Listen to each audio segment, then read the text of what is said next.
नमस्कार, दैनिक हरियाणा में आपका स्वागत है। पवन कुमार राठौड़ के साथ 16 में पहुंचे हैं। यहाँ पर काफ़ी सारे प्रत्याशी अपनी किस्मत आजमा रहे हैं, तो उसी कड़ी में हम एक ऐसे प्रत्याशी से मिलने जा रहे हैं जो पहले चुनाव लड़ चुके हैं और जनता ने उनको चुना है, और चुनने के साथ साथ में उन्होंने जनता का विश्वास भी जताया। वो चीज़ें देखने को समाज को, क्षेत्र को अच्छी तरह से मिली हैं, क्योंकि उन्होंने काम ब्लॉक समिति मेंबर रह करके करवाए हैं।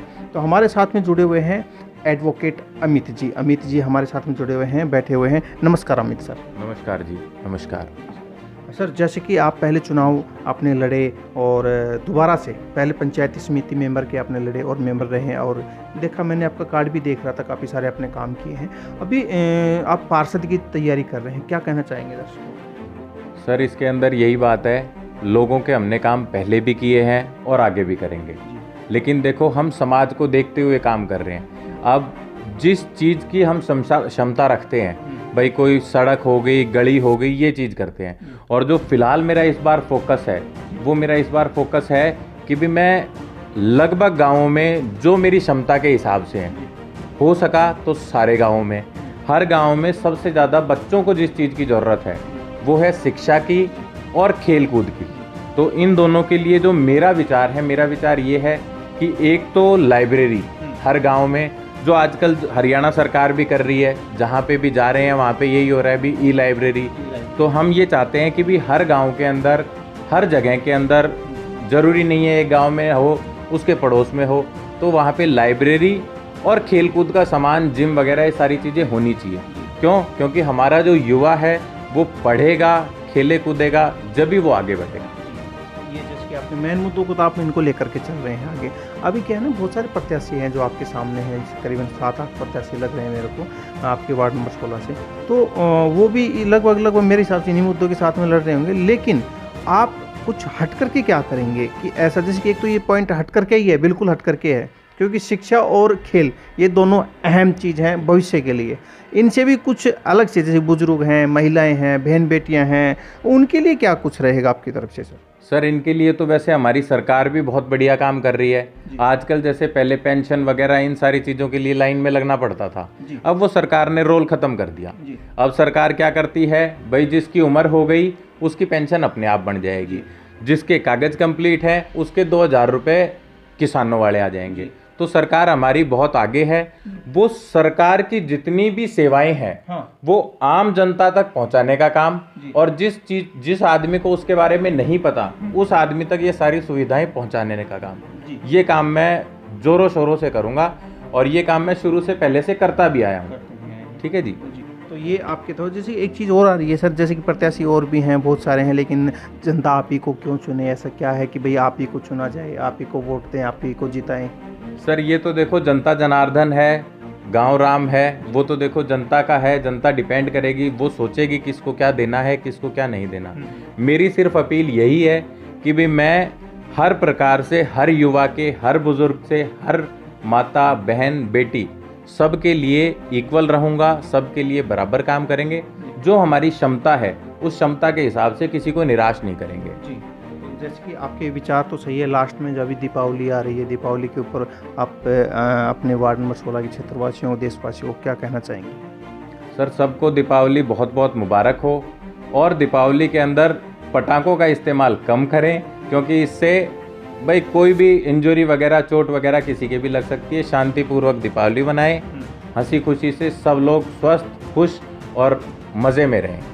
और वोटरों को क्या कहना चाहेंगे? वोट किस आधार पे दें? उनके लिए क्या संदेश है? सर, वोटरों के लिए मेरा यही संदेश है कि भी अपने क्षेत्र का जो नेता चुने वो इस हिसाब से चुने कि भी वो आगे उनके लिए कदम उठा सके, उनके लिए लड़ सके, उनके लिए किसी को कुछ बोल सके। अगर ऐसा हो कि भाई हम सिर्फ चीज़ें काम करवाने से डिपेंड नहीं करता, अगर मैंने सड़क बनवा दी, टंकी बनवा दी, तो सिर्फ वो चीज़ हमारे लिए नहीं है। लोगों के लिए हर सही काम में लड़ने के लिए आगे लड़ने वाला आदमी चाहिए, किसी भी महकमे में जाके बोलने वाला आदमी चाहिए। अगर हम ये हैं कि भी हम यहाँ पे बोल लें और भाई किसी अफसर के सामने खड़े हो गए वहाँ पे नहीं बोल पाए, तो वो हमारी कमी है। हमें जनता ने चुना है और हम ये चाहते हैं कि भी जनता हमारे पास आए, हम उनके लिए काम करें, और किसी भी सही काम के लिए मैं हर महकमे में, हर जगह लड़ने के लिए हमेशा तैयार हूँ।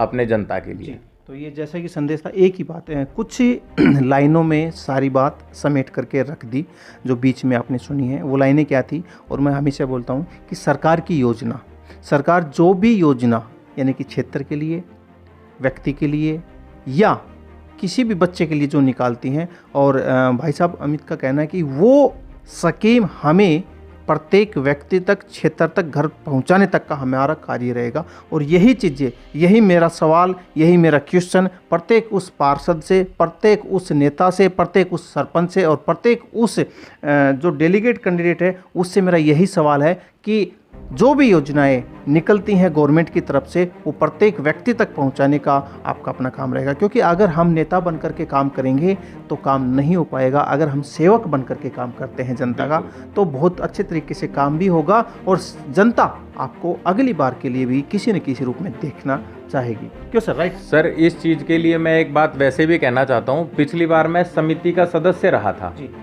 मेरे गांव से मैंने बढ़िया वोट लिए थे और जो मैंने काम किया था, देखो जिसकी जो श्रद्धा रहती है वो काम किए जाते हैं।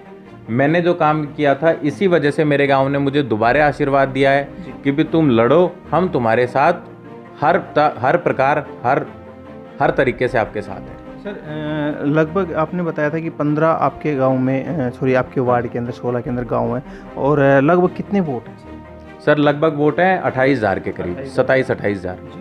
इनमें जिसकी फीमेल वोट कितने, जेंट्स वोट कितने? सर फीमेल और जेंट्स का मेरे को लगभग अंदाज़ा नहीं है, लेकिन टोटल वोट है 28,000। ओके, आप जिस गांव से बिलोंग करते हैं, मुखुता बामनवास से? जी। तो मुखुता कालबा से बिलोंग करते हैं। वैसे दूर नहीं है, इधर मुखुता बामनवास है, इधर कालबा है, एक ही है। तो और अभी हम बैठे हुए हैं, ये मुखुता बामनवास की साइड में बैठे हुए हैं, लेकिन कालबा से बिलोंग करते हैं। जहाँ पे हम बैठे हैं कालबा, लेकिन बैठे हुए हैं उस साइड में। अच्छा, तो सर जैसे कि अपने कालबा गांव में लगभग कितने वोट हैं? कालबा गांव में लगभग क्या करेक्ट ही है, 1700 वोट हैं। 1700। और वार्ड कितने वार्ड है सर इसके अंदर 9। चलो, आपने अभी बात की है, आपने सुना है, अमित जी को सुना है। एडवोकेट अमित जी हैं जो पंचायत समिति के मेंबर भी रह चुके हैं और उन्होंने बहुत सारे कार्य भी करवाए हैं समिति मेंबर रहने के बावजूद भी। और अभी तैयारी जो इन्होंने कर रखी है वो पार्षद की तैयारी कर रखी है वार्ड नंबर 16 से। तो आपका हमारे साथ में जुड़ने के लिए और इनकी प्रत्येक खबर से अपडेट रहने के लिए हमसे जुड़े रहिएगा। नमस्कार, जय हिंद, जय भारत।